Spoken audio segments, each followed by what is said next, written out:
Ask the Podcast Coach for April 13th, 2024. Let's get ready to podcast.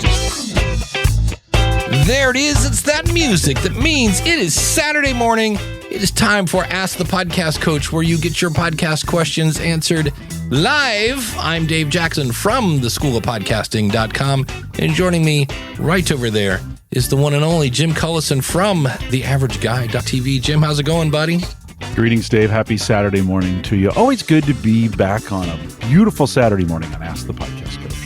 It is a beautiful day. It's we got the old, hey, it's spring. We were just kidding. We're still doing that in Ohio. And I'm like, really? False spring. Do not be fooled by And I'm like, spring. what the heck? But good morning to everyone in the chat room. So I'm glad to see everybody is here, which means if we're going to kick into stuff, we're just going to jump in. It's time to get you some coffee, my friend. Let's do it. All right. And of course, that coffee is brought to you by our good friend Mark over at podcastbranding.co. Here's the thing when you think about it. If you want to get some, let's say you're going to do Fiverr, right? Well, here's the thing. You have to tell the guy at Fiverr what kind of artwork to make. And there's only one problem with that. You're not a graphic artist. So you end up getting your idea, which is kind of good, but kind of not. Because again, you're not a graphic artist. And so when you go to Mark and you tell him about your show, right, and you can meet with him one-on-one, then the graphic artist comes up with the idea and the brand that matches your show.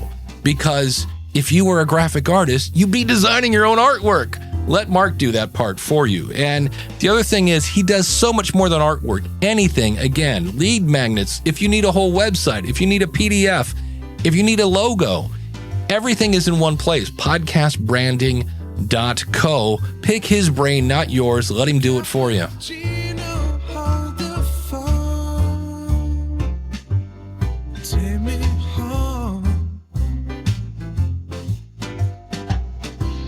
And of course, big thanks to our good friend. He's our friend. I like Dan. He's my friend. Our good friend, Dan Lefebvre over there, based on a true story, at basedonatruestorypodcast.com. This week, they're looking at Lincoln, Apollo 13, which is a great movie. That's a movie I can come into at any point in the, one of those that you find where you're like, yeah, half of it's over. I'm going to watch the rest of it. So Apollo 13 and then The Conspirator, available now if you need something to listen to this week. Try something new, based on a true story podcast.com. Dan, thanks for your sponsorship. And the beauty of Apollo 13, of course, is you got Tom Hanks as an actor and you've got Ron Howard as a director. And that's a pretty winning combination there. It's got Kevin Bacon. How can it right. How can you go wrong with Tom Hanks and Kevin Bacon? Those are, and what's his name? The Lieutenant Dan is in there too. I always forget. Lieutenant Dan. Lieutenant. That's what everybody calls him. Lieutenant Dan in another movie, right? But right. It's a good one. It is a good. And I think they tried to stay. Dan would know, but I think they tried to stay as close to the story as possible on that movie. So it was a good one. It was a good one. Well, last night I was like, you know what? I have started my taxes, but I have not finished them. Oh my God. Yeah. Taxes. Yeah. And I have a lot of things on my plate today. So I know what I'm doing Sunday, but Sunday is usually podcast day. But I swear my brain did this on purpose because I interviewed Albin from Buzzsprout, right? And I thought this will be fun. I'll interview more or less my competition at Libsyn, but I've always said the School of Podcasting is Switzerland. I really am friends with everybody. I know Albin, I know Jordan over there, I know Tom and Kevin and the whole crew. I know, Todd at Buzzsprout, I know Mark at Captivate. And I wanted to interview because Buzzsprout came out with some stuff. Todd's come out with a ton of stuff. And I'm like, and one of the things that really, I thought back to the early days of podcasting, where Adam Curry had a show called The Daily Source Code. And he would talk about everything in podcasting. And then Adam launched a podcast company called Podshow, which later turned into Mevio, which later burned through $36 million and went out of business. Hence, when Adam says you can't monetize the network, he knows of what he speaks. But when Adam started his own show, his own network, he quit talking about all things podcasting. And I'm like, I don't want to fall into that trap. So I'm interviewing Albin. And one of the things they're doing at Buzzsprout, and it's a long way to get to the topic, is they started using text messaging to interact with their audience. Mm-hmm. And so on one hand, being that we're all listening on one of these little devices called a phone, that seems to make sense. But how much do you think it costs to have a service where you can say, hey, send us a message, just text your thoughts to, blah, blah, some 7-digit number? It's not free. I know that. I haven't priced one of those in a while. I know it's weird to think. I mean, text messaging's been around the longest of all of these protocols, and you'd think, there's probably, but I think it does. How much is it? I don't know. Did you price it? Yeah, I looked at Textly, Slick Text, Project Broadcast, Easy Texting, Text P2P, Simple Texting, Norby, which sounds like some sort of Disney character. You know what I mean? Remember, he had the guy, and his little side, person would come along, little Norby, Text Magic, Forever Fan, which was made for musicians, because that's what I started doing. I'm like, who else would be using this? And I'm like, SMS for authors, SMS for musicians, Click Send and Text Signal. Anywhere, the one for musicians was $11, but it was only one way. Like you could blast basically people saying, hey, we're going to be in, Detroit. And so it was anywhere from $21 to $39 a month. And I was like, that's actually more than most email, host things. Yeah. Yeah. And so I then went down the rabbit hole. So there's my spreadsheet as I was doing this. I found this on AppSumo, Easy Text Marketing. It's an agency platform. So if I wanted to sell my own, texting service, I could. And the guy's like, hey, everybody's getting confused on this stuff. You just need to watch these tutorials. Because you basically, all it is, it's a front end to a back end of this thing, either called Twilio, or you can use, I think I went with another service that was even cheaper. But I was laughing because, as the saying goes, more gear, more problems. So I have yet to really set this up. But it turns out, and this is kind of a good thing, that if you are going to be sending text messages to people, the company you're using to actually, use the technology behind the scenes, the technology kind of wants to know who you are. And so I had to go through this whole thing, which made me a little nervous. I hate when you have to do this. You have to give them a picture of your driver's license. And I was like, this makes me nervous. But so it was quite the rabbit hole of this. So I'm trying it. I'm going to see. And this is where you always have to figure out, is it work? The amount of time it's going to take this to actually work, and cross the T and then verify that and get your number and do the thing and the hokey pokey, turn yourself around. Is it probably, in the end, am I going to go, I should have just spent the $23 a month? And so what are your thoughts at all? Do you think this is something, because on one hand, it seems like a no-brainer. Hey, I tried this, by the way, about 5 years ago. I used Slick Text, and I was just getting nothing. And all I was doing was saying text, yada, yada, yada to this number. And it would auto text then and say, hey, thanks so much for doing this. Here's a link if you're on Android to follow. Here's a link on iOS if you want to follow over here. So I was using it to build subscribers. And I'm going to say maybe 11 people, did it. And I was paying like $30 a month. And I was like, yeah, this is not. But that again was pre-pandemic. That was a while ago when everybody's like, hey, this is going to be the new thing. Uncle Marv is saying $23 a month or $23 an hour. No, it was a month. And for 500 messages, that was the other one. That when you get into the $40 a month, that's the 1,000 messages a month. So, and I was like, and I'm just, the whole time I'm like, is this even a good idea? Well, I have noticed an uptick in SMS advertising now. So when you sign up for people's newsletters, like Solo Stove, the Solo, they were the first that I saw that really started to do heavy, full scale SMS based marketing. I'm not saying they were the first. It was just the first one I noticed. And then in the last, and I think it's been a year or two, I've subscribed to them, but I've noticed more and more of these services that I'm signing up for. Barrel Tap is another one. They send me, whiskey recommendations and some things like that. Where SMS is an option when you sign up for their newsletter, and it's annoying. Like, I mean, I get a lot, and my text messaging went from almost none to dozens a day signing up for these services, and you can stop them and block them and all the other stuff that you do in email. But I have noticed, so it must be working if they're using it. I don't know. SMS has been around forever. I mean, the backbone of pagers was SMS. So even before cell phones. So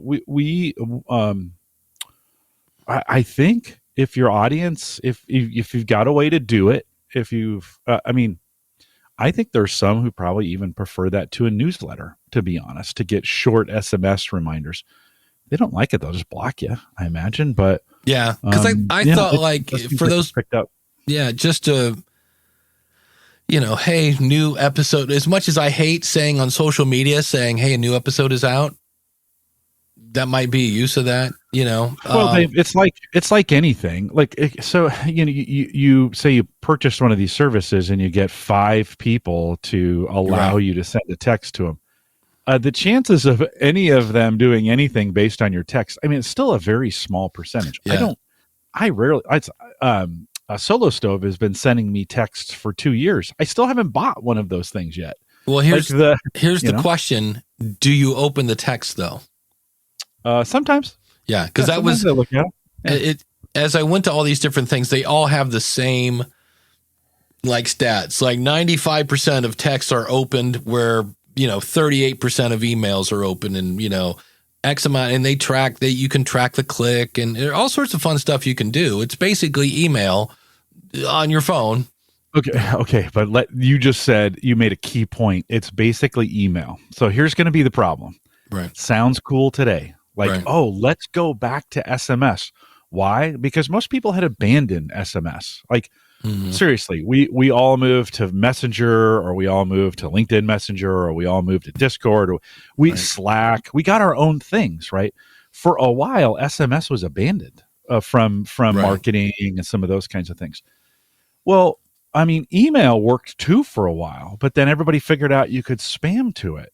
Right. What's going to happen to SMS? Because this is why we can't have nice things, Dave Jackson. Marketers ruin everything. They ruin everything. And you just kind of wonder, like, what's going to happen when that gets to be all of a sudden, people figure things out and they start spamming you. And then when you're getting 100 texts a day, are you going to pay attention to them? So I think we could be in that same boat where this thing really does go. I mean, it works now because we're still, maybe for some people, we're still on the edge of not getting a lot of notifications that way. Yeah, but I have had a few, like, I don't know but Jeff mentioned that a lot of places, when you sign up for an email now or a webinar, you have to give them a phone number. And I'm always like, why? But somehow I always use my, whatever you call it, it's not Gmail, Google Voice. I use that number because I can receive texts on that.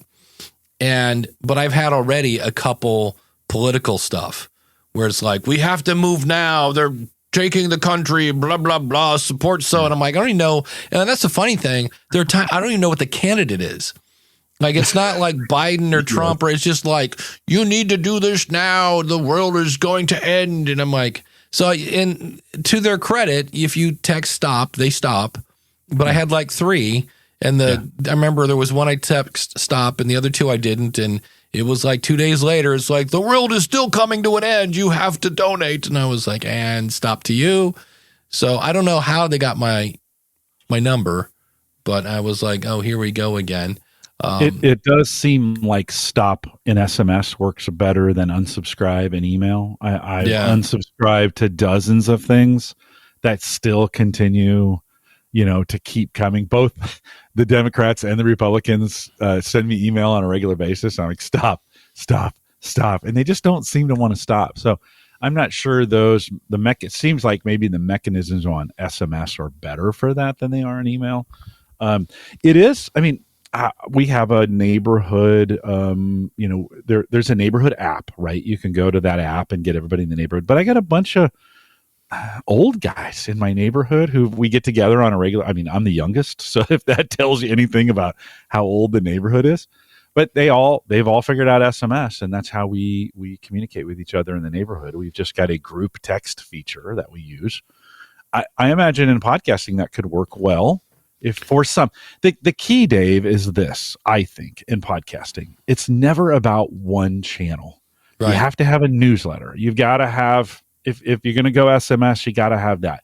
You got to have the ability to for people to connect with you on Facebook. You should be available in LinkedIn in some kind of way. You should have some kind of presence on the other social sites if you want to.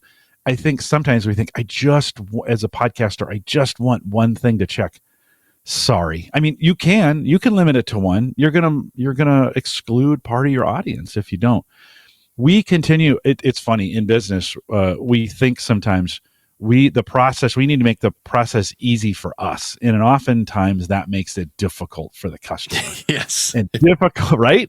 Yeah. Difficult equals disappearing. That's just the way it works. If it's difficult, they're going to disappear. You have to make it easy for your customer, regardless of how hard it is for you. That doesn't mean it has to be hard for you. It's just sometimes you need to carry the load for your customer. So it's just we get, I don't want 15 things to check. Well, okay, that's okay. But guess what? You might be missing people that could have been part of your audience. Yeah. Here's what the chat room has to say on that. Randy Black, Google Voice would be an easy choice for this. And I know I can send texts on that. I don't know about, I guess if you had people in your contacts, you could send, I don't know about sending group text, but he says he'd been using it for years as a means to contact parents in my role working in IT for school districts to keep my own number secret. Yeah, that's the biggest reason I have a Google number. There are those people like, I need to be on the phone with you. And I'm like, I'm not giving you my number. So Coach Dave said I tried Yep Text several years ago. So that's one I never heard of. Target market was B2C parents. Put it on banners, marched in parades, and he got very little response on that.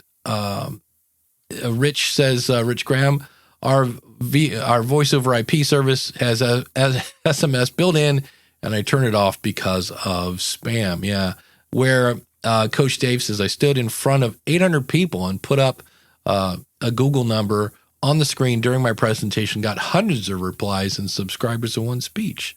So I think that would just be scary to give out my phone number. But on the other hand, if it's a way to block it, why not? And keep in mind, unsolicited text from political candidates and groups.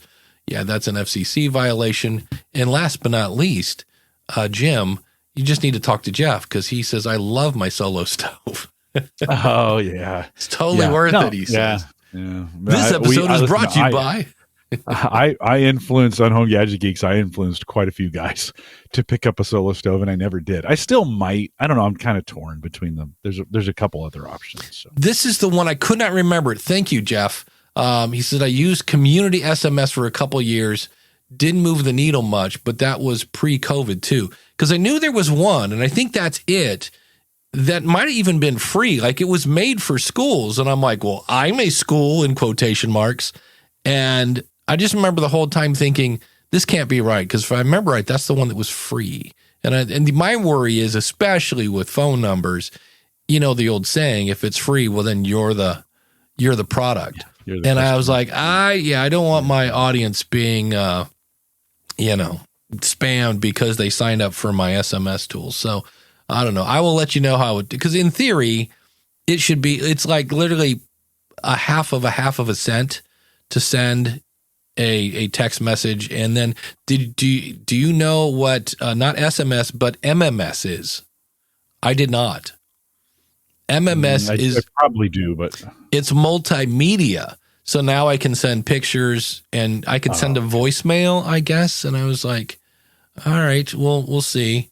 But that was I was just laughing because about 15 minutes. It's funny because I look at that and I've done all this research and I'm like, well, they say all you need to do is set up Twillo, or I forget the other one that I actually went with. And then you just copy and paste and copy and paste. You do your number and you register your number and you're good to go. And I was like, excellent. And I got through about 2 steps of those. And that's when they're like, oh, before we give you a number, we have to make sure who you are. And I was like, I am in the rabbit hole. And then I started, just going down the total even deeper. And the whole time going, I should be doing my taxes. So that was fun. Jeff says community SMS is the one Gary Vee uses. So, which also makes me wonder, this is what I always love about Gary Vee stuff. How much of that company does he own? Because I forget, there was, I think at one point he owned part of Community, or not Community, the other thing that was going to kill podcasting. Oh crap. It was that thing, Clubhouse.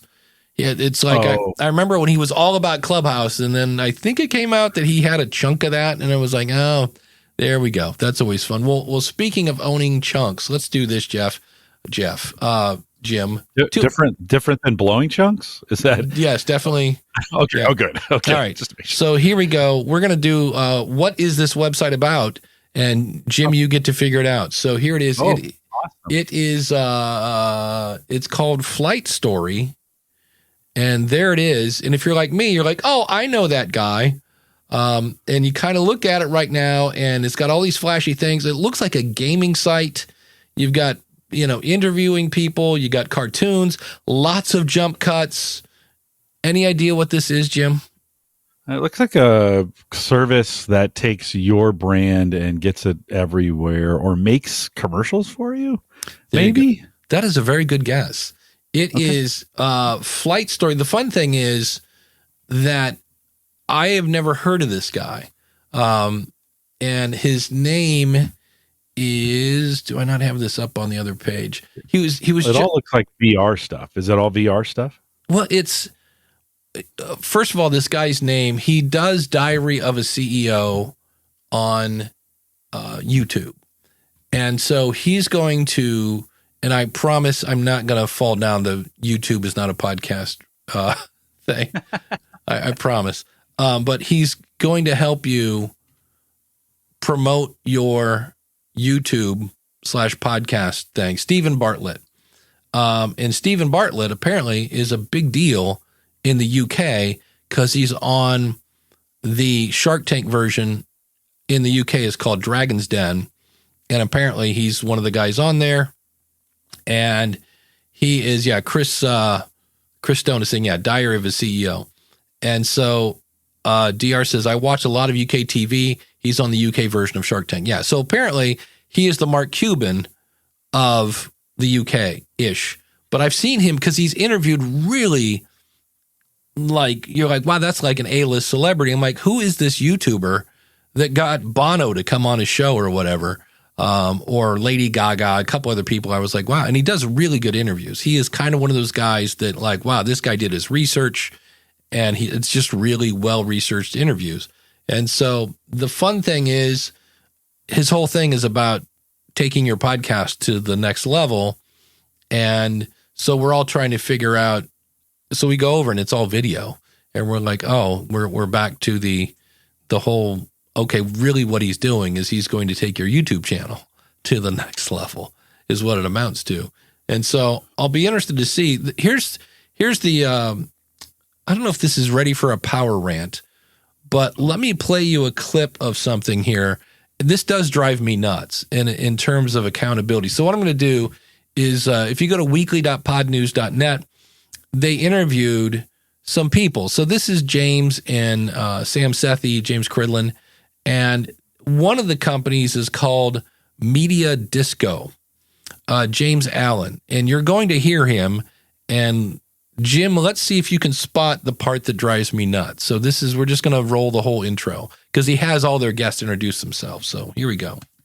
It's Friday, the 12th of April, 2024. The last word in podcasting news. This is the Pod News Weekly Review with James Cridlin and Sam Sethi. I'm James Cridland, the editor of Pod News. And I'm Sam Sethi, the CEO of True Fans. In the chapters today, Stephen Bartlett launches Flight Studio. Acast is the #1 publisher globally. And hi there, it's James Allen here, CEO and co-founder of Media Disco, and I will be here later to talk to you about our new platform, Media Disco, and how it can help mid-market advertisers everywhere. Hi, this is Anu Bardwaj. I'm the founder and CEO of Sheconomy, and I'll be on a little later to talk about how Sheconomy is disrupting the world of women, Web3, and podcasting. Hi, I'm Christiana. Hi, I'm Georgie. And we'll be coming up later. No, we'll do that again. Christiana and Georgie also. Okay, one of these things doesn't belong here, right? How hard is it to get a good microphone? I was like, what? I'm like, so the guy from Media Disco, I am appalled at like people that work in the industry. Like there's a show about, it's called I think it's the Media Roundtable. And these are people that work in the advertising space. And James is on that show and somebody else will be there. And there's always that one person that thought it was a Zoom meeting and they're using their building. And I'm like, you work in this space. You know how, and again, you don't have to spend $1 million. But holy cow, that guy sounded like absolute, caca poo-poo. Get a headset, for God's sakes. Like, get a headset. They think, and the more authority they have, they think the farther they need to be away from their microphone. I mean, you're like, you do realize that you're trying to. I hear this, unfortunately, and where I work too, is we have people trying to get across points that are very important, and they're 1,000 miles away, and you're like, I can't even hear you. When did it become so unfashionable just to put a headset on? Or you don't have to have a microphone. Just throw the headset on so the microphone's right there. It's crazy to me for people to think that's below them or above them, depending on how you see that. You're like, I just put a headset on. Every meeting. I don't care who it is. You shouldn't be, so inconvenienced to have, because you sound like garbage. And I tell them that all the time. I'm like, where are you? Like, they'll come on and I'm like, so where's that mic? Can you bring that microphone closer to you? And they're like, oh, I can't even reach it. Yeah, it's in the other room. Oh, thanks. That's a problem. Do I sound? But nobody ever tells me. I'm like, no. You sound awful. Like I can barely hear you. And I've got headphones on. So I don't know, it doesn't mean you need to. Listen, I've got a studio at work and I got a microphone, and it intimidates people when I come to regular meetings from the studio, right? They're like, oh yeah. So I set up a little side area where it's a headset, just a regular headset. And it's you can kind of see the side of the studio, right? It's not quite as intimidating, but it's a headset. I have a upstairs office that's got a standing desk. It's got a headset. People, put your headsets on. We want to hear you. And again, the higher up you get, during the pandemic, I convinced a bunch of our executive team to do it. And then as soon as the pandemic was over, you could see them smashing their headsets. Like, I'm never going to wear this again. What's the deal? Just put the thing on. You sound 1,000,000 times better with it. It messes up my hair. And who's James Cridland? I still don't know who this James Cridland guy is. Well, here's the thing. Let's do this. If you ever wonder what's a good example of an intro, right? We're going to start off. It's Friday, the 12th of April, 2024. It's a new show. That's handy to know. How outdated is this? The last word in podcasting news. This is the Pod News Weekly Review. Okay, have a pretty good idea of what the show is about. The last word in podcasting news. With James Cridland and Sam Sethi. So to answer that question, who are these people? I'm James Cridland, the editor of Pod News. And I'm the editor of Pod News, okay. Sam Sethi, the CEO of True Fans. In the chapters today, Stephen... And we just heard this. So then they go, here's what we're going to talk about. That is a good show. I know what the show's about. I know what's coming on. So if they said, today we're interviewing somebody about brand safety and somebody else about YouTube, and I would be like, you know what? There's nothing in here for me. And like brand safety is another word that just makes me throw up in my mouth just a little bit. I'm like, oh, geez. No, it's important. Well, the thing that's both a good and a bad thing in some ways, that you give away everything, because you may have some listeners, like you just said, who are like, yeah, there's nothing in here for me. But I would love that, because then you just save me 20 minutes. Yeah, for sure. No, for sure. Yeah, for sure. It's well done. If I just know who James Cridlin was, though. There you go. But Jeff brings up a great point. The amazing Jeff C. The more famous and rich a podcasting guest is, the worse their tech. Yeah, that does seem to be. There is a and it's not fair, doggone it. Double standards drive me nuts. When I was a teenager, nothing else would make me go ballistic, and I would start screaming, "It's not fair!" And my dad would let me know the world does not revolve around Dave Jackson. But the fact that celebrities, if we go back to the Kelsey brothers, they can start off with, advertisement followed by promotion. It's not an ad, followed by ad, which then talks about are we ever going to talk about football or whatever you guys talk about on this show? And so, but they can do that. And that's the thing that worries me. They can get away with that because they're celebrities. So then when they have good content too, they have really good content. Sometimes, not all the time. Larry King was pretty awful. But but I mean, for the audience that they have, for who they were talking to. And by the way, they were good before Taylor Swift. I'm just going to say that publicly. Before Taylor, they were a good podcast. For the audience they're trying to reach and the folks that are listening, they were doing the right. I think they were doing the right thing. Travis is crazy. Yeah, what I love about that is that, I remember when John Domingo was in the chat room, he's like, I still listen to the Kelsey brothers, and I agree with everything you said, that their intro is a little bit of a train wreck. But consider John a huge Philadelphia Eagles fan. But even if you're not a Philadelphia Eagles fan, you are getting something you can't get. I don't know what it's like to be a football player. I don't know what goes on in the locker room. I don't know what it's like to date Taylor Swift. You're getting information you can't get anyplace else. So, Chris, 30. I mean, dude, yeah. You know it. Listen, it's coming. If you don't want to listen to that stuff, I mean, I listen to Windows Weekly, Leo Laporte. Yeah. He's got 3 minutes of stuff in the front, this and this and that and this and that. And I go 30, and then I listen. I'm still in an ad, 30, still in an ad, 30. So I think we can, I think most podcasters, if they didn't want to listen to it, we have the tool. It's not like we can't skip the ads. So anyways, I interrupted you. When I use Podurama, one of the things I like about it is you can set it to start an insane amount of time into the show. So on Conan O'Brien, I have it skip the first 9 minutes, because first there will be ads, and then he will make fun of his staff. And I don't find that funny. It's very, I guess if I listen to the show on a regular basis, I would find that funny. But I'm just like, look, it says you interviewed Carol Burnett. I would like to hear Carol Burnett. It's like I just listened to, look, I'm from Akron, Ohio. LeBron James is a very cool guy, does a lot for Akron, Ohio. And the minute he came out with a podcast, again, which turns out is just video on YouTube, but it's a podcast. And 10 minutes in, I had not heard the voice of LeBron James. It was somebody talking about LeBron. And I'm like, yeah, that's not really, like, you lied to me. You said this was a LeBron James podcast. And from what I understand, if you are a person that plays basketball, it's amazing. Again, information you can't get anyplace else from a definite respected person in the industry what I guess there's a basketball industry, sports, etc. And, but I was just like, I was ready to hear it. And it was, they did a cool thing at the very beginning where, Jim, do you remember any great Army jargon? Let's see. Well, FUBAR is one of those you would say, effed up upon all.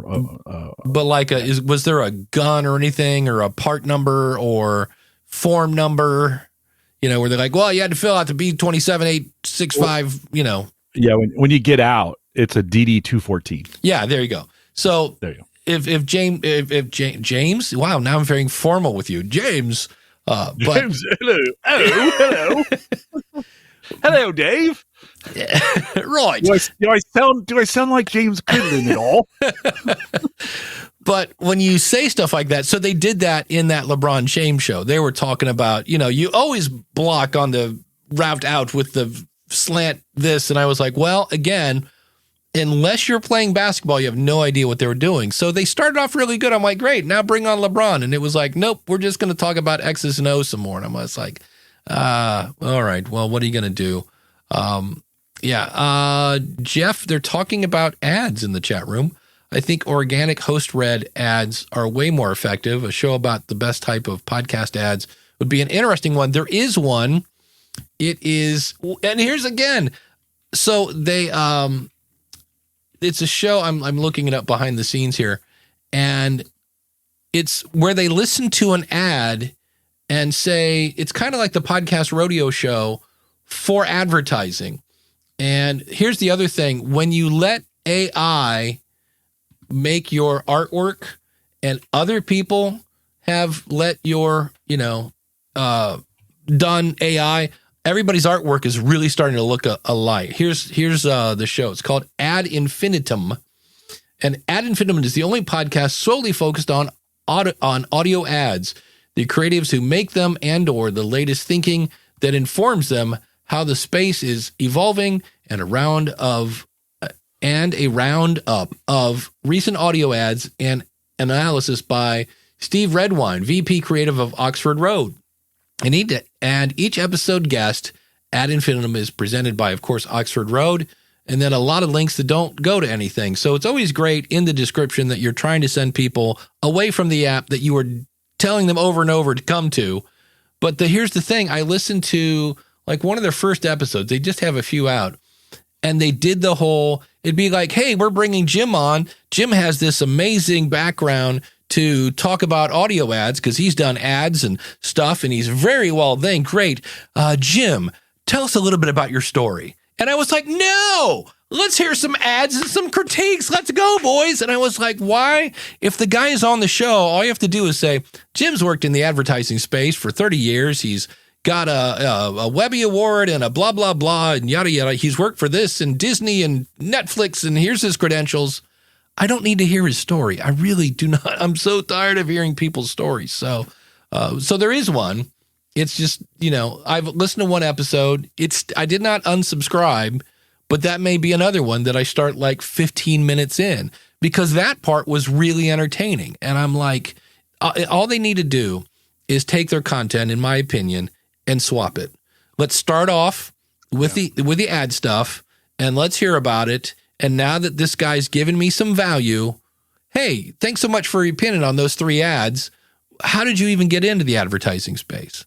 There you go. Because if I want to know who this guy is, I can. But it says right there, we solely focused on audio ads. No, you're solely focused on your guest. I don't care about your guest. So, it's always fun. Let's see. Yes, was that a mini rant? I believe it was. So does that mean you have to play the music? I do have to. And now it's time for a power rant. That was a power rant.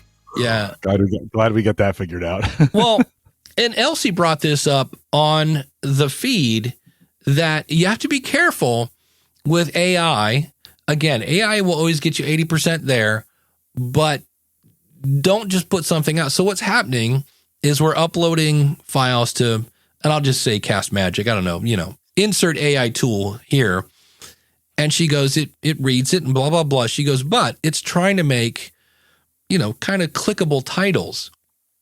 And in some cases is making clickable titles that are not entirely accurate. And so she said she was listening to a show and it was like, it had given something very specific, whatever it was, something specific. And then she listened to the episode, and the whole time she's like, I'm waiting. You promised me this. And she goes, and it never came. And she really, and I would too, get upset, because as much as podcasts are free, you are paying with your time. And I listened to the latest episode of the podcast rodeo show. Is this show called something about being pissed off, whatever it was. And I made about 14 seconds into the show because the guy announced. Now, the good news, I forget what it was. It was like asking question to somebody, but he started off and they were like, hey, and here's Mike. And he's like, yeah, I'd say something funny here, but I just don't give a, And I was like, well, that's a good way to so if you don't care about the show, why do you want me to listen? So, but the whole, like, make sure whatever your title is, I always say, is kind of a promise to your audience. It's hard on this show because we have 37 topics by the time we blow through 90 minutes. But somewhere in there, we're going to talk about that subject. And then, if you can get to that subject, the quicker the better. But people are paying with their time. And, and then, Craig from Live Well and Flourish and AI Goes to College.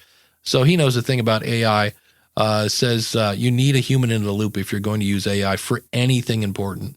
And then Randy brought up, I just heard about this, the FTC has some new guidelines. There's a bill or something going through Congress from some guy, and he basically just wants disclosure. I know I've heard YouTube, and I forget the other company, that you basically have to disclose if you're using AI in anything. Basically, they're really, especially with, I can only imagine come November when the elections in the U.S., and I know there are elections in Europe as well, it's just going to be nuts with AI because it's usually just, hey, Jim Jones is a poopy butt. He's, he actually tore the, tag off his mattress. All these really horrible things about people. And then he steps on ants and kills mosquitoes. That's right. As a child, Jim Jones burned ants with a magnifying glass.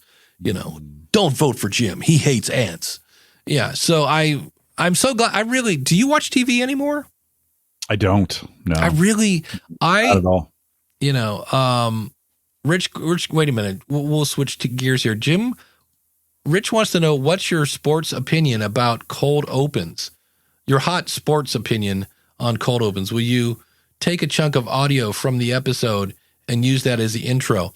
Here's the thing. That is something that everybody did because everybody did. And nobody stopped to say, wait, what's the point of an open? And so my favorite is like, here's the cold open. And they're like, today on the, We Love Coffee show. And then it's like, probably a sound effect. And it's like, I don't know. I walked in and I was like, maybe. And I'm like, okay,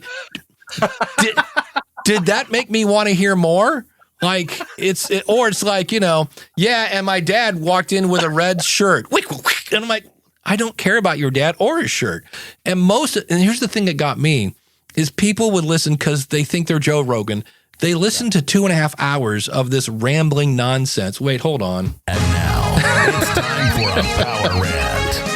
So you've just tried to be Joe Rogan. So you have a 2.5 hour podcast. You've just listened to 150 minutes looking for the golden chunk. And you finally find this thing where it's like, yeah, and my bicycle tire was totally weird. Okay, here's the show. You're like, wait, what? I guess I'm supposed to wonder how weird was it? But when and they're like, man, podcasting takes a lot of time. Yeah, you just wasted 180 minutes looking for a 10-second thing when all you have to do is say, on the show today, I'm talking to Jim Cullison. He makes a living with free software. Wait till you hear about it. Here's the show. Like, you can do. So most cold opens are horrible. Let me take that back. Not a cold open, because to me, a cold open, go listen to the Geologic podcast. That's my buddy George Robb. It has nothing to do with geology. His name is George. People call him Geo. So it's Geologic. And George is a heartfelt atheist. So he likes to talk about science. He has the religious moron of the week, but he often starts off with a story. And he'll be like, so I'm at the grocery store and I thought about this and that. So it's always, he sucks you in and he kind of is a decent storyteller. So I did that for a while. I was doing cold opens where I'd be like, so I went to a bar and blah, blah, blah. And then eventually I would tie it into podcasting. That's what I consider a cold open. The whole, I'm going to pull a clip because, Kathy Lee Gifford did on her show. So that's what I must be doing.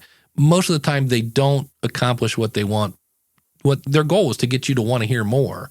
And in my opinion, they're just, when you could easily just say what's on the show because the audience trusts you. You're the host, bringing people on.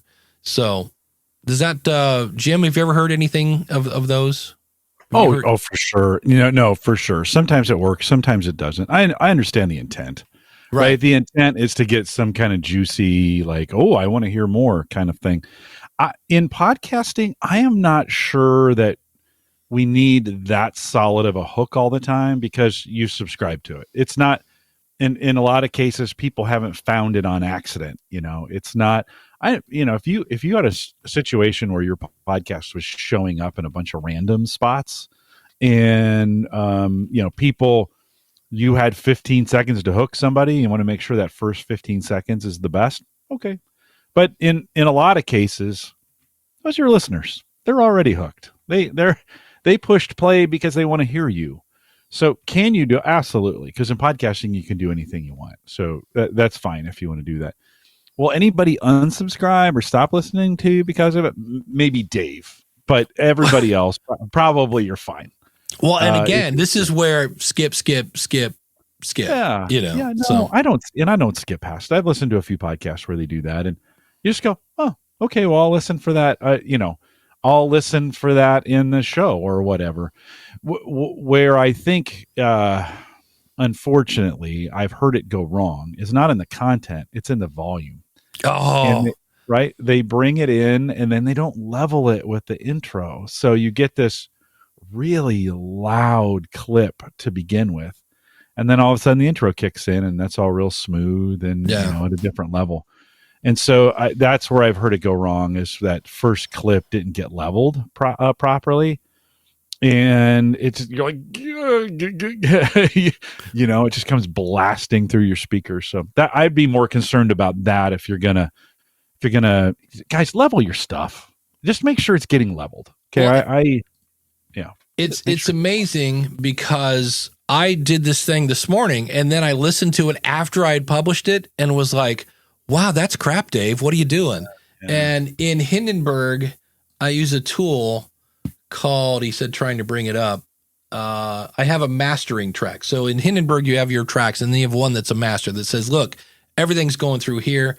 And so I just use a plugin called WLM Plus, and I don't know. Oh, hold on. I'm like, why is it not popping up? Yeah, WLM Plus, and I have a setting to basically do it at -16. And so it's like a pretty hard limiter.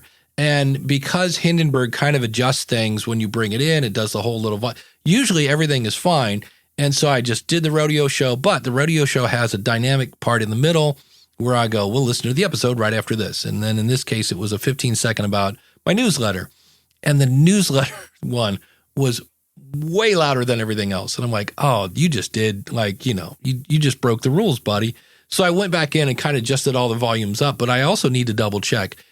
Is it just that I didn't check the volume of, I think the ad just might be too loud, but that's one of those things. That's when you're doing dynamic stuff.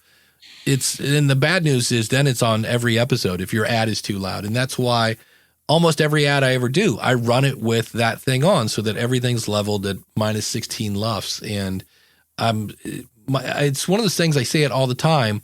Every time I publish an episode without listening to it, I always regret it. And that was this morning. I was like, oh, wow, this is a really short show. I can publish this now. I got time before I ask the podcast coach. And then I went to the website to make sure it listened. Well, that ad comes in pretty quick. And this episode's only like 6 minutes long. And I was like, wow, that like blew my head off with headphones on. So yeah, that's level your stuff. So also I just because I mentioned him, that's my buddy George Hrab, and it's HRAB. What's cool is his family, now he was born in the U.S., but his parents were from Ukraine.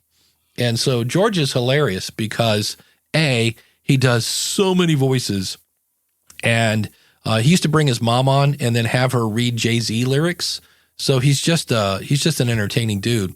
And just to have us all hold hands and sing Kumbaya. So obviously George and I differ on religious stance, as his is no and mine is yes. But we're both musicians. We're both extremely sarcastic and fun and like to talk in odd voices. So when we get together, we talk about all the stuff we love, and he knows that I know that he knows that I know that I know that he knows that, yeah, we're just not going to go there because you're not changing my mind and I'm not changing his. But we can still have fun and focus on the things that we do agree on. And I wish more people would do that. So, yeah, Chris said, LUFs are your friends. Yes. Don't ask me what that stands for besides loud, under frickin' sound. I don't know what it, yeah. But yeah. Universal's got to be in there somewhere. Yeah. But I know there's Alphonic. There's all sorts of things you can use to do that. How are we doing on time? 11. Okay. So, speaking of, celebrities and such. Hold on before we go. It stands for loudness units relative to full scale. That's what I was going to guess. You never, never in a million years would anyone guess that it's loudness units. What are loudness units? That's pretty cool. Relative to full scale. A musician titled that for sure. Or an engineer, one of the two. Oh, yeah, an audio engineer. Yeah. All right. So this came up, and just when I hear this, I just do you twitch when you hear people that are trying to podcast like Joe Rogan? No, because I don't listen to those kinds of podcasts. Yeah, I don't. I only listen to Joe if I know who the guest is, and even that I still get triggered because sure I've listened to Joe Rogan. Like I've seen his clips. Yeah, my kids are always like, Dad, you got to listen to him. I'm like, nah, I think I'm good. It's just opinion, blabber, blah, blah, blah, blah, blah, blah, blah, blah, blah. And if you like that kind of blah, blah, blah, that's fine. If you like it, that's not that kind of blah, blah, blah is not my favorite blah, blah, blah. Such a great short right there. But it's funny you say that because I think I've watched maybe 4 episodes of Joe, and 3 of them were Adam Curry. One was who was the old guy that was running for president? Of course, that doesn't really nail it down, does it? Ross Perot? No, it was the guy from Jersey and socialism and blah. Bernie something. Bernie Sanders? Bernie Sanders. Bernie Sanders Really? was on there and really, again, gave you the behind the scenes look at Congress because they were getting ready to do the presidential debates. And he's like, oh, this is a total waste of time. He goes, it's just whoever has the best soundbite wins. You're not really learning anything. And I was like, I like this guy. He was very honest. But I say this about Joe Rogan is somebody says, how does Joe Rogan record such long episodes? And he says, we record with a Sony ZV-1 and we shoot in 4K. Right there, I'm like, really? Do we need 4K? That we can usually get around 45 minutes of footage before our battery dies or gets exhausted. In HD, we might get an hour and a half. So we tried using iPhones, and again, we either run out of storage or phones or battery drains or whatever. So I think my answer to this would be A, please realize it doesn't have to be, 3 hours long. Like maybe, but Joe Rogan uses real equipment, not phones or $600 cameras. That his equipment is pretty. I mean, listen, he came from TV. He knows how to do video. So if you want to go longer, you got to buy better equipment. There are other ways to do it. Everybody's all of a sudden in chat is going, but Jim, don't you can use a $79 webcam, whatever, right? Joe has got a production team. They have real equipment. I'm sure they're running it through TV, stuff they would do in the industry type stuff. I'm sure he's not out there buying $79 webcams and $100 microphones. Right. So let's just be really clear about that. And Randy's got the answer. You can buy basically corded. It looks like a battery, but out of the bottom of the battery is this thing called an electrical cord, and you plug it in.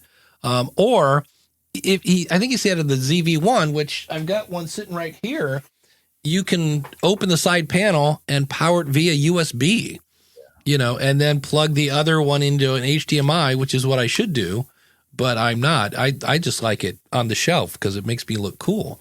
But, I'm still using my Ecamm Pro, Facecam Pro. So, and then Dan says, based on a truestorypodcast.com, dummy batteries as well as an external recorder, so it's not recording on the camera itself. Yeah. So, Ecamm will record hours of content, of course. Thank you, Rich Graham. And dummy batteries, there are all sorts of ways around that. Coach Dave says, Joe Rogan is curious. He is. He explores interesting subjects with expert guests and deep dives and different. His whole thing is just getting different perspectives, and so that's kind of Joe. The thing that drives me nuts about Joe is when he'll like, hey, Jeremy or whatever his name is, like, look that up, and then they'll like, oh, look at it there, look what's going on. I'm like, okay, I get it that you're a video in Spotify, but I'm like, I if I was going to listen to Joe, I'd be listening to it, not watching it. But most of the time I see Joe stuff, it's not it's shorts. I see a lot of Joe in shorts, but most of the time that's how I consume it. So interesting. Jeff's, we already talked about that. Here's another fun question. So gang, all right, so we're now a gang. As results of very useful advice in this form, in this case being Reddit, I postponed my first full episode and opted first for a 2-minute trailer to test the waters and also give time for the likes of Apple to approve and load my podcast. My first full episode will be up next Thursday. In fact, the trailer appeared on Apple within a day. Goody, he says, but it's now been a week. Now it's been up for a week. And unless I type the name of the show directly, it is not discoverable by keywords. I've emailed Apple support, and the best thing they can offer is to wait until the show builds up a bit. Does this make sense? So I bring this up because you've heard this guy say, Dave Jackson mentions from time to time that search in podcast app is not stellar.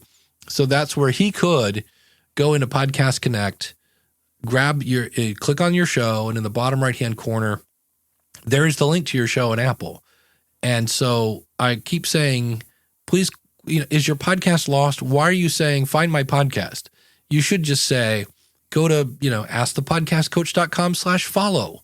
And it reinforces your brand. You get to say your website, and it's easy for your audience. So I bring this up just to say, I give you Exhibit K, that search and apps is not really as stellar as you think about. So keep that in mind.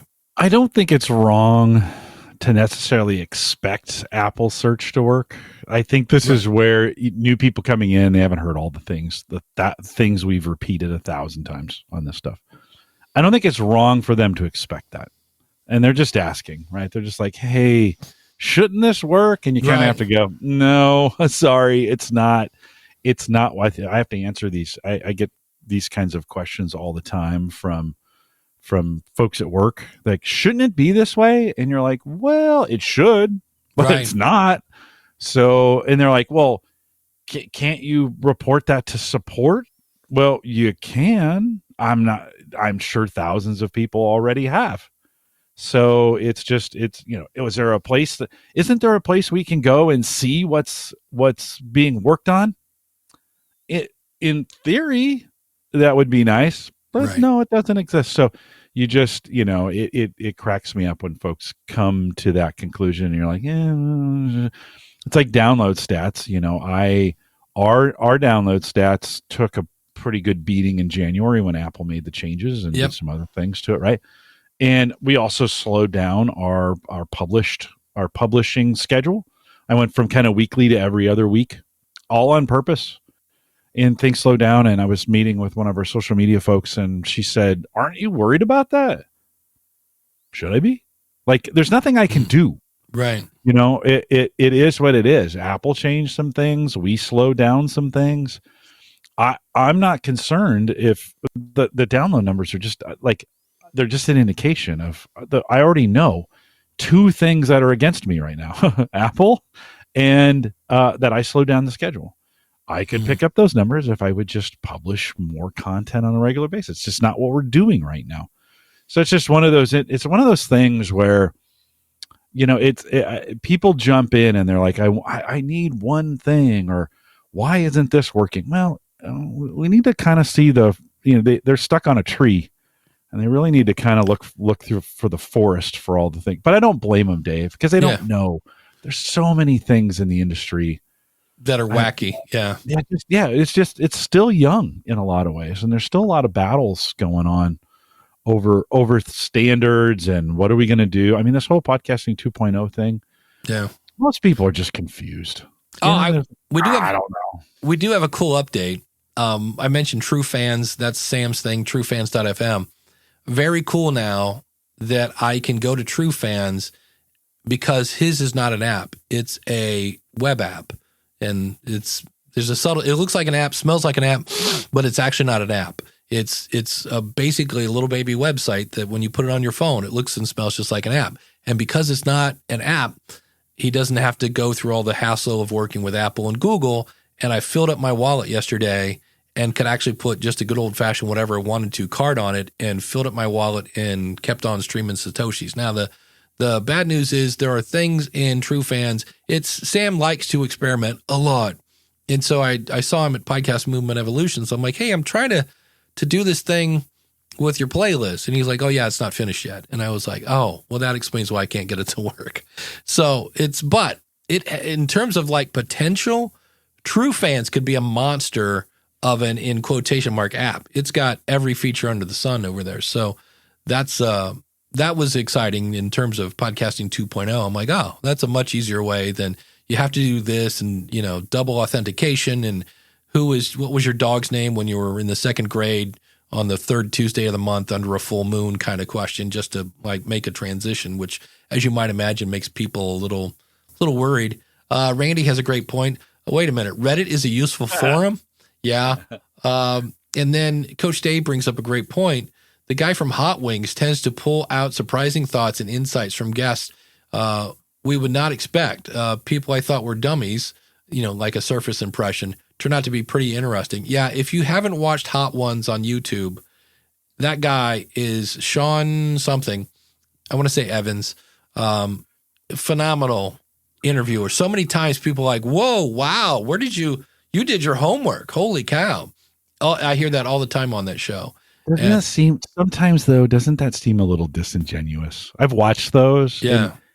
The way he asks those questions, sometimes I'm like, that seems a little too dramatic, or it was like, like he did too much research to find that one obscure thing from their past, and you're like, that seems a little odd that you would be bringing that up, kind of, Is it one of those where it's like, look at how much research I did, people. I'm just to find out that his dog's name was Tippy, even in the way he asks the questions, it feels disingenuous to me. It feels like he's being dramatic on purpose. I'm going to take a second. It's the Captain Kirk effect.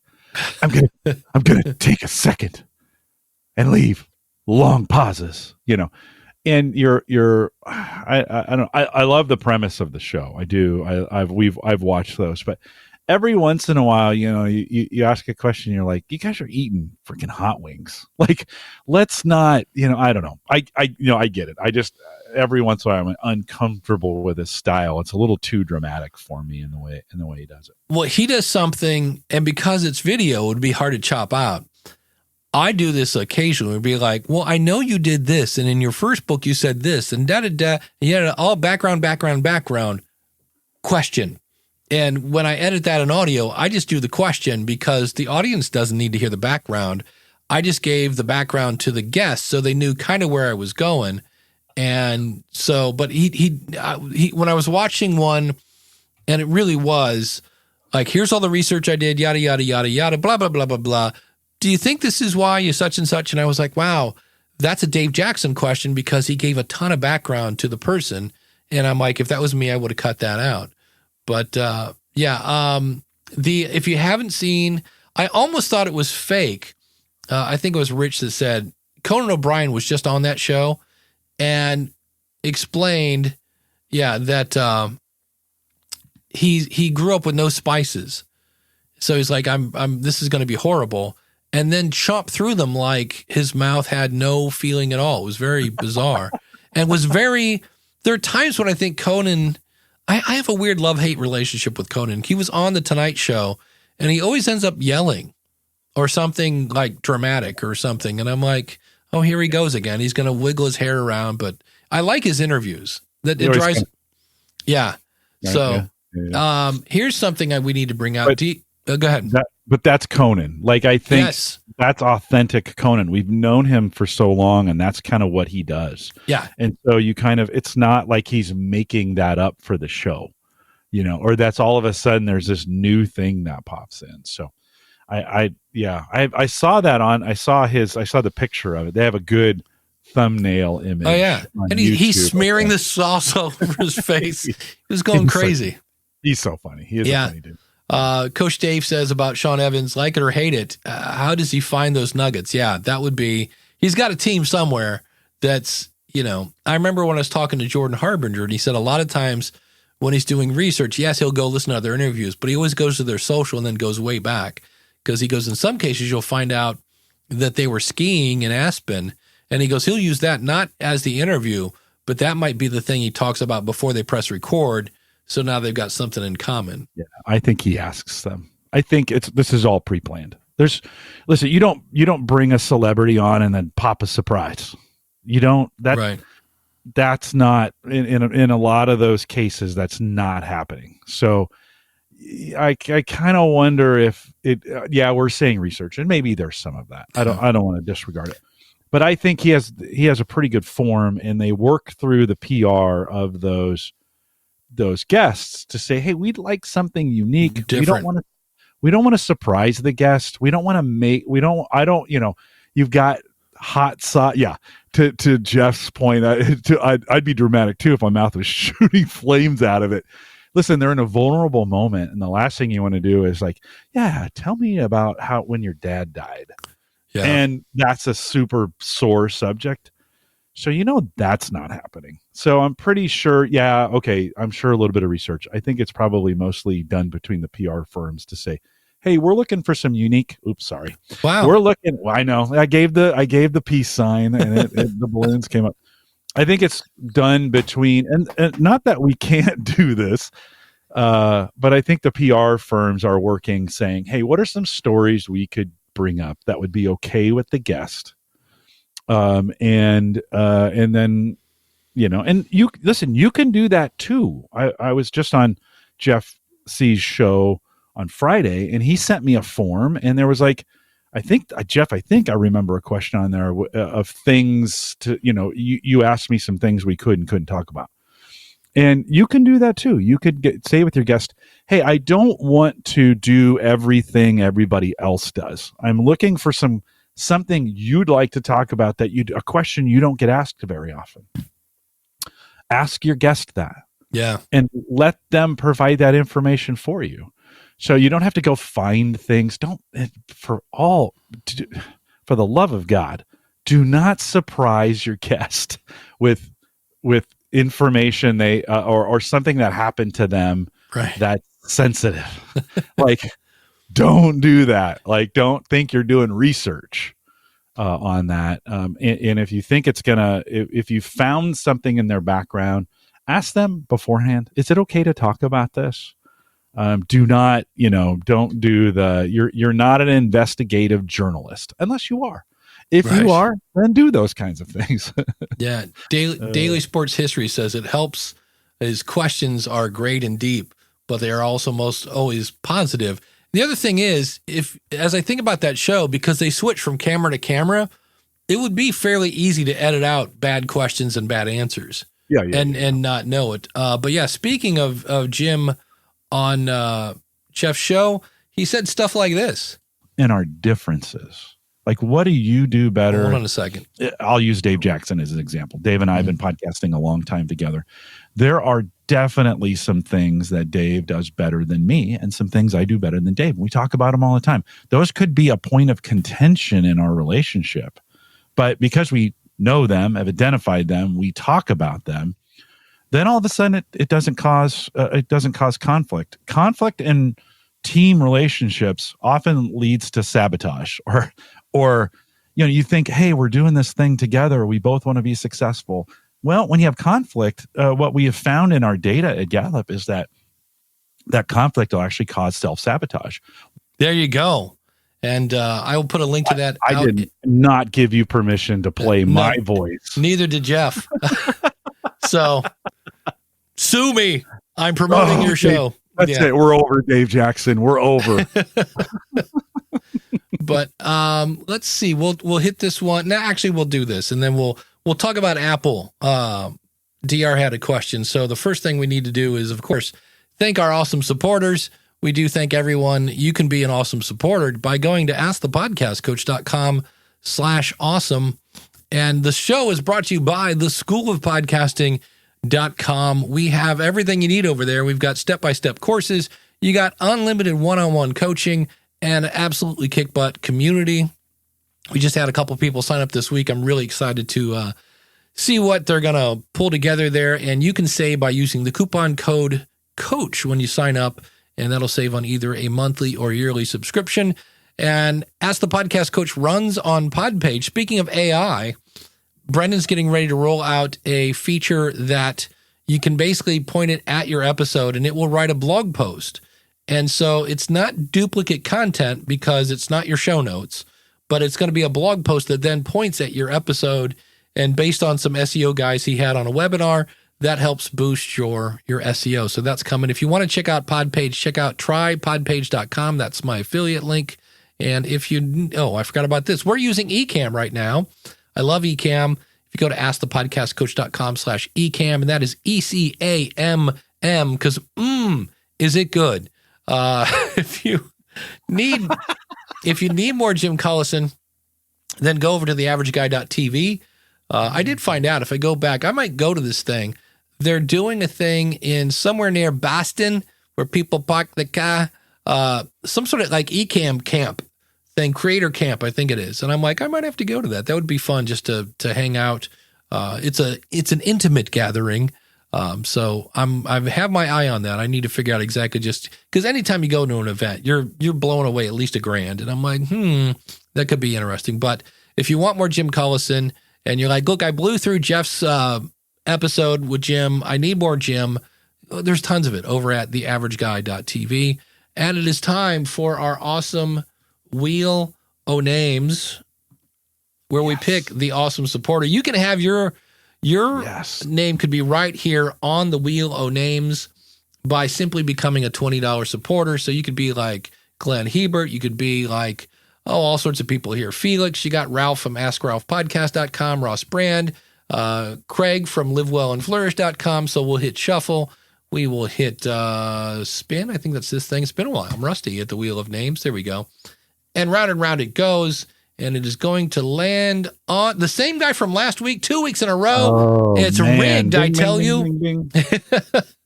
Radio Free Pro Wrestling. So if you're into pro wrestling and you want to snap into a Slim Jim, or if you want to know what The Rock is cooking, that's about as much as I know about pro wrestling. And if I wanted to know more, I would go over and Hulkamania. Man, that's way back there. I would want to tune into Radio Free Pro Wrestling. Thank you so much for being an awesome supporter. And I want to go back to this screen so we can wrap this up. And then we're going to talk about Apple. Hey, does this show save you time, save you money, save you headaches? Does it keep you educated? Are you using the knowledge that you use right now with your clients? Well, then maybe you should give some of that back by going to askthepodcastcoach.com/awesome. So thanks to all of our awesome supporters. And DR had a question. She says, Apple as well as YouTube are such enigmas. You never see them on stage at any of the live meetups like Evolutions. Well, YouTube was on the stage at Evolutions.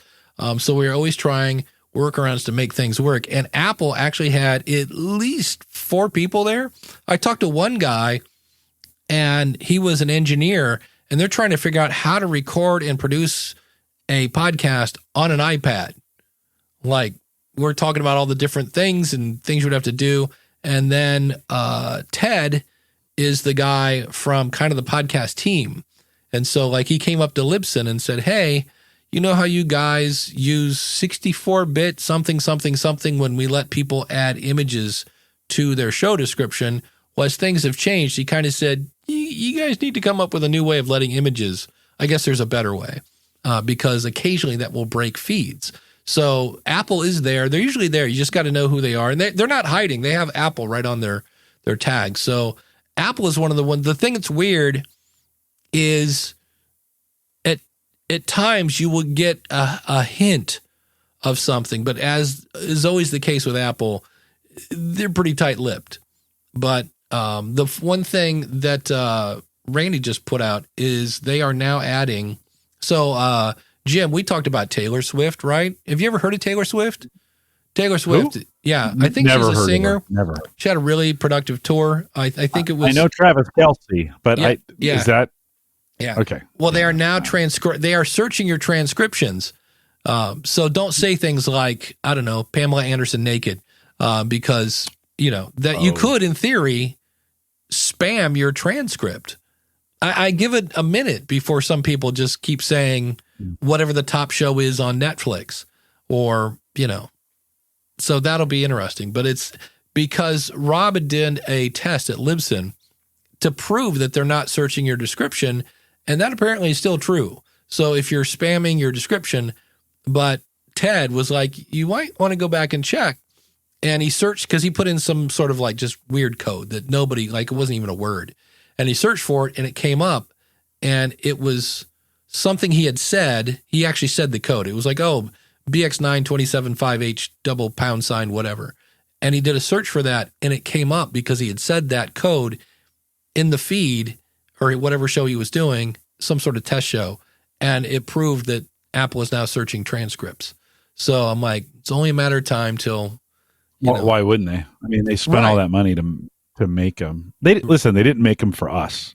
They made them so they can find things in them to target things with. Google is the same way. Like, this is to DR's question. They're not there to make podcasting better. They are there to make their ad services or the things they sell. Why do they want podcasts to work on an iPad? Not so you can do it on a cheaper device, so they can sell more iPads, right? I mean, that iPad market has gotten super stale in the last couple years, and they're like, "Hey, here's a market we can sell." I'm feeling pretty negative today. Just be clear that these organizations don't really care about podcasting. Google cares about selling more ads. Apple cares about selling more equipment. So that's why they do what they do to sell more of their devices, not to help you out podcasting, right? They're not there for that. Right. They're there to sell their stuff. Well, that, and I think they do in some cases. They're there to see how people are, interacting with their stuff and maybe get ideas for future stuff. But I always get the feeling that Apple is working on something now that they started 2 years ago. Like they do not, sure. They don't do things quick or whatever. I forgot to say this. Yes, Jeff's show is Social Media News Live. And according to Chris, it's the best show on the interwebs. He has really good interviews and a lot of fun. See, I should be doing more of this. I keep forgetting that he's the master. This is one of the things I wanted to do was I have to figure out how to put little lower third thingies on, because he is the king of the lower third. And I'm sure it's just a button and he's got it on a Stream Deck thing. And I was like, oh, I should do that. But for sure. No, he's really good. It threw me off. Like, that was the funny thing. We talked about it on the show. I'm like, Jim hates it when you do this. Don't do that to Jim. I do. And I put up with it, right? I faked it because I'm not very good at it. But I admitted on the show, maybe Jeff, there's a little sound bite you can use for the cold open. I admitted on the show, I need to see faces. When I'm talking here, I'm seeing both the responses from the chat room, which are delayed, so that's hard. But I'm looking at your face, Dave, and I know I've hit it. Like when you come back to the mic or you pay attention to what I'm saying, I know I'm like, okay, Dave Jackson's paying attention, or that was funny, or whatever. He kept switching, and I couldn't see him or Connor, and I was like, this is putting me at a disadvantage. Yeah. Because I kind of knew this, but as a podcaster, seeing faces is super important to me for my guests. I need to know, am I landing with them? There you go. Speaking of big companies, we had a YouTube question come in. Well, actually, we had a podcast question come in. I'm trying to start a video podcast, and I'm trying to understand my options. So far, I came across Spotify's podcast platform and Podbean. I saw Libsyn, but the limits seem impractical for high-res reels. Ideally, what I would love is unlimited or generous hosting storage for video podcasts, distribution to the top podcast platforms such as Spotify, Apple Music, Google Podcasts, which of course doesn't exist anymore. By the way, I did have somebody this week like, hey, I can't log into podcast.google.com. I'm like, yes, it's dead. So that we still need to kind of remind people. The ability to socially schedule posts to social media, a player to embed in my personal website. Don't know if I missed anything. And I just, this is where normally I'm like, oh, Dave must hate YouTube. I'm like, no, there's this thing called YouTube. Like, you might want to look into it. It's free. And that's why YouTube, one of the reasons why YouTube is so popular is if you do, especially 4K, am I missing something? Do we need 4K? I guess, I know a lot of YouTube is now, the YouTube's people who, by the way, did my favorite pet peeve, and that is, Jim, it was very important that you do this. And I just was like, there's a T in the word important. And both of them, lovely ladies, probably under 30. And it's like, it's real important. And I'm like, it's important. And I almost but it was important. And I was like, okay. But T's have been starting to quickly get eliminated from English in a lot of ways. Yeah. I'm like, did you go to the Lita Ford School of Diction? Boy, nobody knows who Lita Ford is. That's an 80s callback. Go listen to the song Kiss Me Deadly, because she goes, I went to a party last Saturday night. I didn't get laid. I got in a fight. And I was like, do you have something against T's, Lita? But anyway, back to video podcasts. There is this thing called YouTube, and it's free. And you can upload really high-res stuff, and they will somehow, compress it down to look decent and blah, blah, blah. So, but if you want to do a video podcast, Podbean has a $29 deal. That would be, if you really want to do a video podcast, said the Libsyn guy, go with Podbean. So, I don't know. What are your thoughts? 4K there may be some content that's, people are watching YouTube on bigger and bigger screens. Yes. So there may be some content where that's appropriate, 4K, right? Talking heads, you and I in 4K, no, we're bad in 1080p. Let's just be really clear about Can we go down to 720? Can you just blur my face?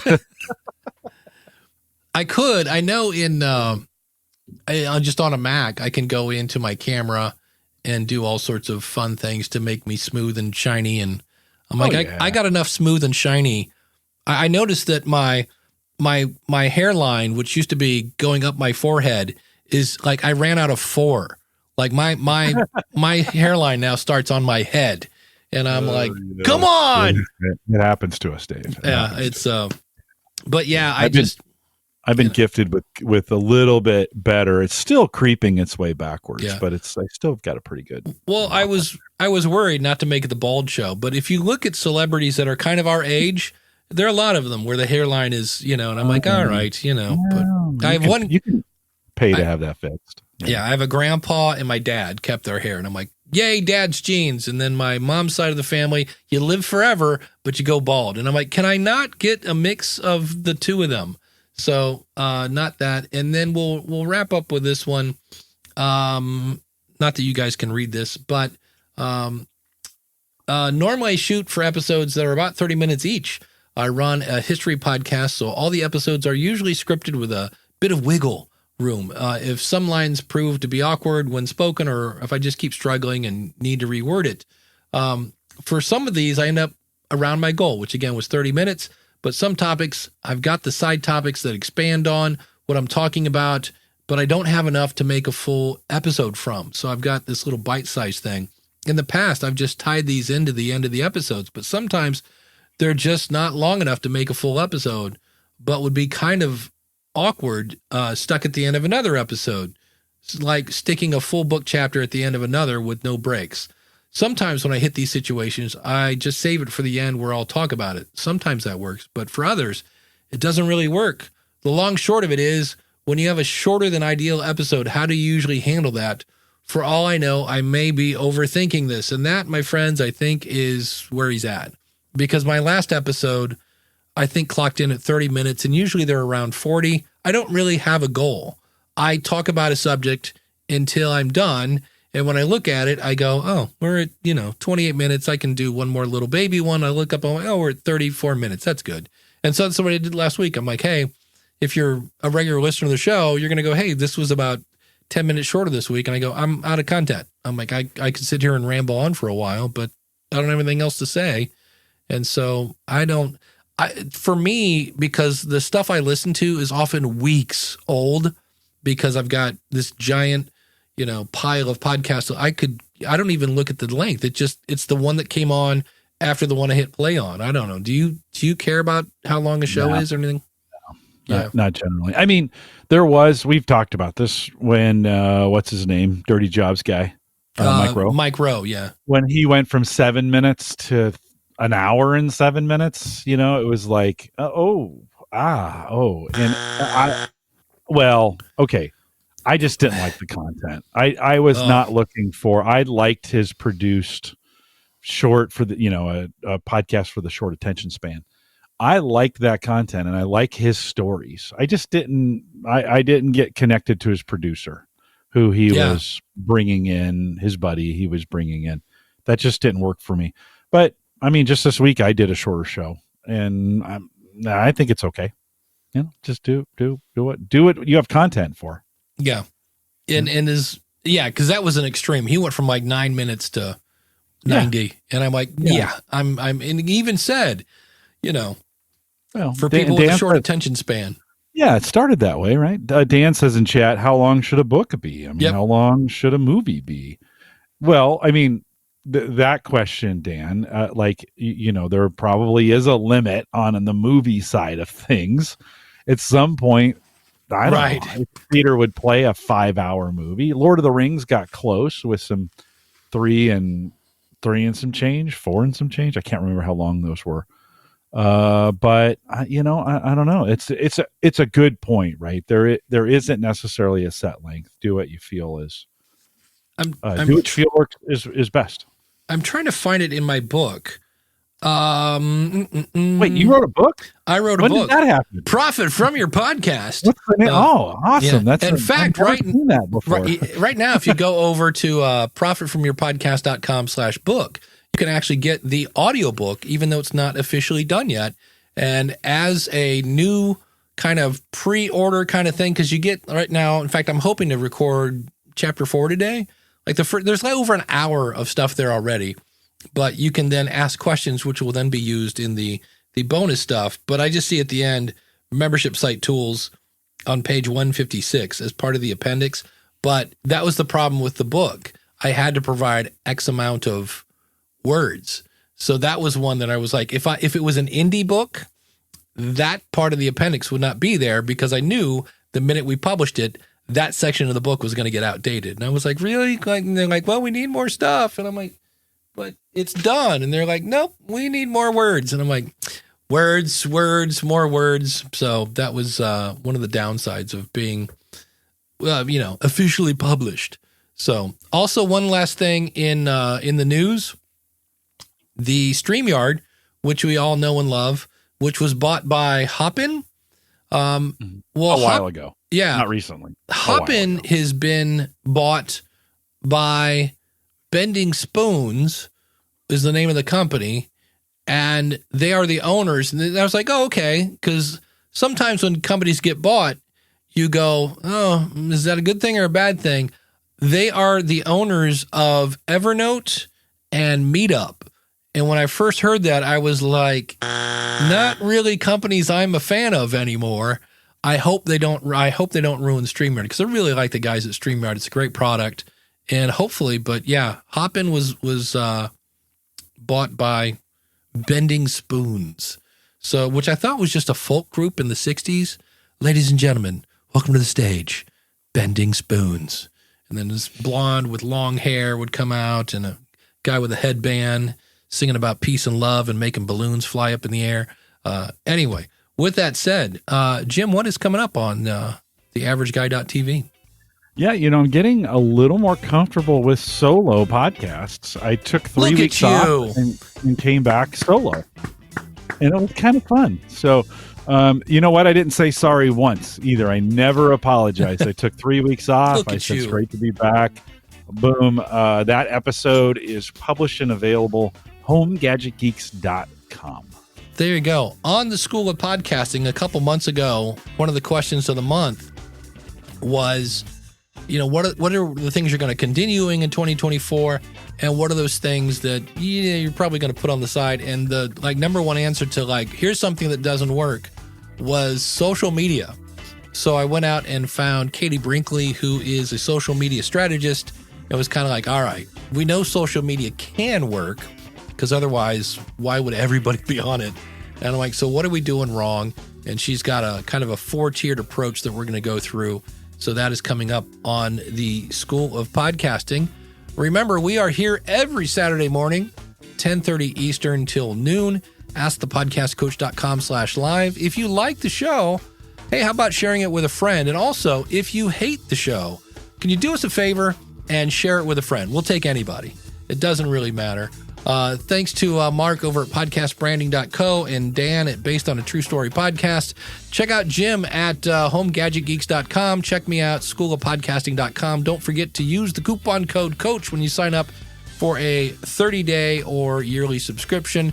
And as Jim is pointing out, subscribe, and smash the bell. Because, it's there. It's taunting you, saying, smash me. And we will see you next week with another episode of That's the Podcast Coach. It's balloons everywhere.